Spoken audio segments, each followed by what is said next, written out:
Good morning, students. Welcome to the lecture room of Applied Chemistry 2.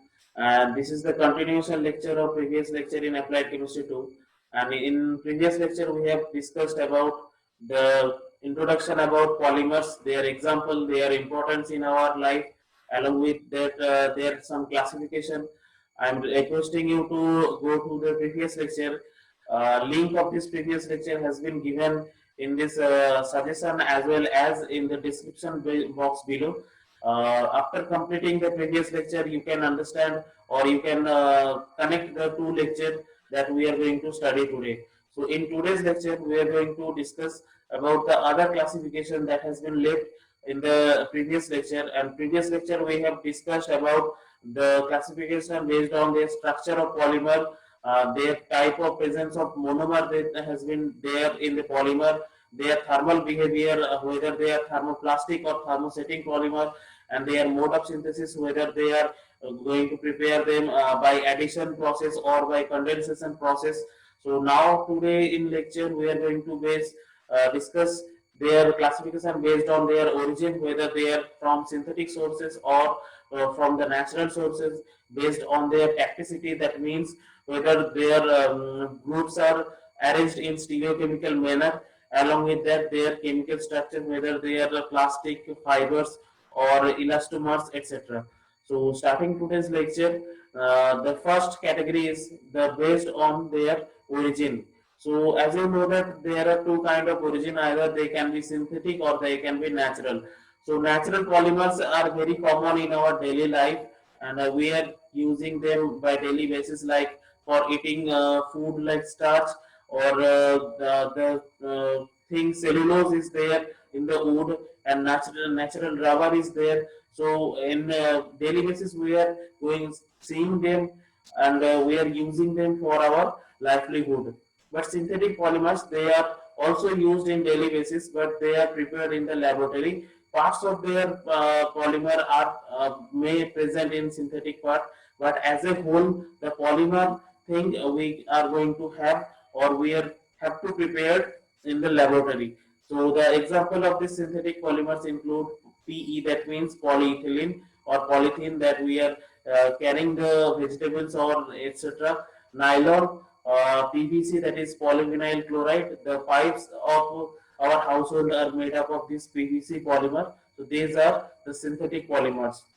Okay. Based on their tacticity, tacticity means the spacing of the side chain group that has been done in the three-dimensional arrangement. So if we can see one polymer in three-dimensional region, then we can see that whether there are side groups are there or not. If the side groups are placed in the same side or in the alternative side or in the random or haphazardly manner, then the polymers are classified according to that. So they are classified according to that isotactic, symbiotactic, and atactic. Okay, so isotactic polymers are those polymers which are having the monomeric units lied on the same side of polymeric chain. So here one structure has been given. The carbon is there, the main backbone of the chain. Whether the X and Y are the groups. So we are considering this X and Y group in this chain, whether they are lying on the same side or on the opposite side of this carbon chain, that is the backbone. So you have know that three-dimensional arrangement, this dashed bond that represent the bond going away from you, and this continuous bond that has been dictated that this bond is coming towards you. So you can see that X and Y are the similar kind of bond. Either they are going away from you or they are coming towards you. So X are the bond groups that are already going away from you, and Y are those structural functional groups that are coming towards you. So they are on the same side of plane. So this is the three-dimensional arrangement that has been pictured here in a two-dimensional way. This is the Fisher projection formula. So in Fisher projection, this is happened. So X are on the same side and Y are on the same side of this polymeric chain. So we can call this as isotactic polymer. Symbiotactic polymers, when the side groups of the monomeric units are light on the alternative side of the polymeric chain. So again, in this chain we are considering the X and Y. Now you can see that the X are on the opposite side and next X are on the different kind of group, and for the Y also, here the Y coming towards you and here the Y group going from you. So these are the, in every structure or every carbon you can see that there are the groups that are arranged alternatively. Whether this is coming towards you, then next in next carbon they are going to from you, then it is coming towards you and then going to from you. For X also you can see that. So this is a symbiotic polymer. Whether the polymeric unit, monomeric unit in polymeric chain or functional groups are laid on the alternate side of this polymeric chain. And this is the atactic. Atactic means there is no particular tacticity or the fixed geometrical pattern, whether they are on the same side or on the alternative side. They are arranged in a haphazardly manner. So you can see here also the X and Y, whether the X here in this region X are in a symbiotic manner, but in next they are in a isotactic manner.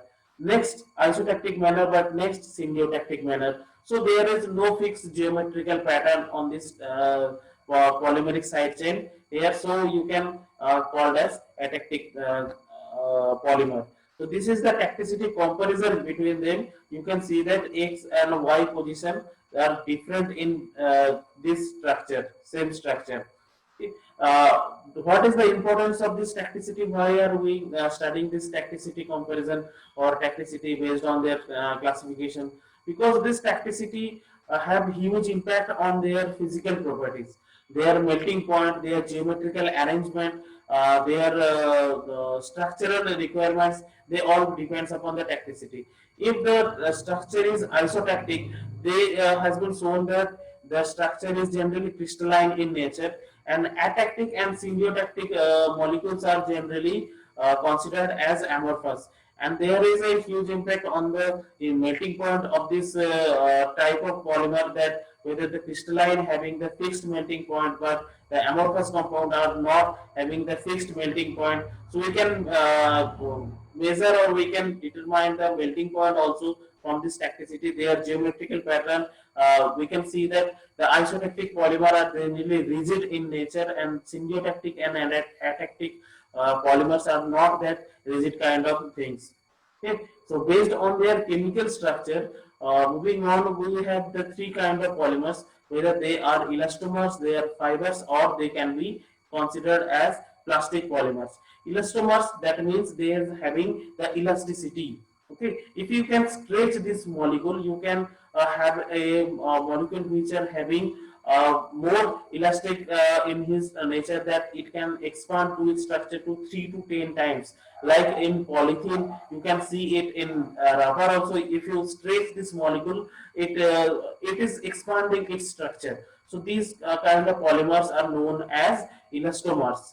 Okay, like natural rubber, Buna S, which are generally used in this rubber industry, or the other thing, whether they are their properties of elasticity can be used. The fibers are polymers which are having the high aspect ratio of or thread-like structure, like linen, nylon. They are generally used for their textile industry. The linen shirt are nowadays very much useful for summer, and they are not having this elastic property, but they are preparing the thread-like material which are having the high aspect ratio, means their length are very long and their weight are very short. So aspect ratio may be of 100 is to 1 or 200 is to 1, that's kind of thing. And the last one is plastic polymer.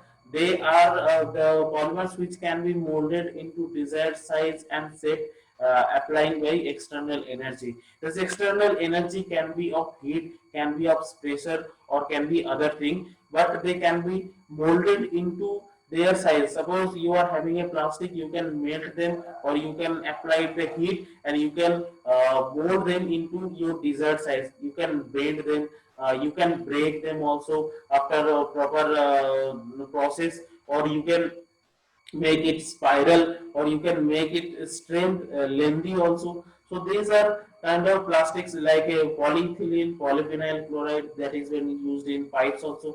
So these are the classification of polymer which have started till now. So we have discussed about the classification of polymers based on their structure, based on their monomer, whether they can be homopolymer or copolymer, based on their thermal behavior. They can be of thermoplastic or thermosetting. Based on their mode of synthesis, they can be as an addition polymer, or they can be condensation polymer based on their synthesis basis of origin. That can be natural, that can be synthetic. Based on their tacticity, they can be atactic, they can be isotactic or symbiotic. Based upon their chemical structure, they can be plastic, they can be fibers, or they can be elastomers. In next lecture, we are going to discuss about the polymerization and the type process of polymerization, how monomer can be converted into polymer. So thank you friends, thank you for sparing your time with me. If you have any doubt regarding today's lecture or yesterday's lecture also, you can pin me on this comment section. Otherwise, you can contact me personally also. So we are going to end this session. Thank you again.